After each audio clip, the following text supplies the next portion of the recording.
Hi friends అందరికీ నా subscriber ఒక సిస్టర్ అయితే తన పేరు రమాదేవి తనైతే థ్రెడ్ బ్యాంగిల్స్ అయితే సేల్ చేస్తుందండి.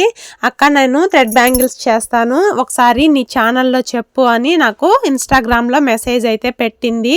అందుకనేసి నేను ఈ వీడియో అయితే చేస్తున్నానండి తన కోసము. మీకు ఎవరికైనా థ్రెడ్ బ్యాంగిల్స్ కావాలి అంటే తన ఇన్స్టా ఐడి నేను ఇక్కడ వీడియోలో పైన ఇస్తున్నాను చూడండి. ఆ ఇన్స్టా ఐడికి మీరు మెసేజ్ చేసి ఆర్డర్ అనేది చేసుకోండి. తను రకరకాల బ్యాంగిల్సే కాదండి sari pins, hair clips, hair bands కూడా రెడీ చేస్తుంది. క్వాలిటీ అయితే చాలా బాగుంటుంది. ఫినిషింగ్ కూడా చాలా నీట్గా ఉంటుంది. మీరు వీడియోలో అయితే చూడొచ్చు. తను చేసిన పిక్స్ అయితే నాకు షేర్ చేసింది. మీకు ఎవరికన్నా కావాలి అంటే తన్ని ఇన్స్టాగ్రామ్లో కాంటాక్ట్ అవ్వండి. ఈ వీడియో వల్ల తనకి ఒక్క ఆర్డర్ వచ్చినా నేనైతే చాలా హ్యాపీగా ఫీల్ అవుతానండి. ఎందుకంటే తను నా సబ్స్క్రైబరు. తను అడిగిందని ఈ వీడియో అయితే చేస్తున్నాను. ఈ వీడియో మీకు నచ్చినట్లయితే లైక్ చేసి బ్యాంగిల్స్ కూడా ఆర్డర్ చేసుకొని తనని ఫాలో అవ్వండి. Okay friends, bye friends.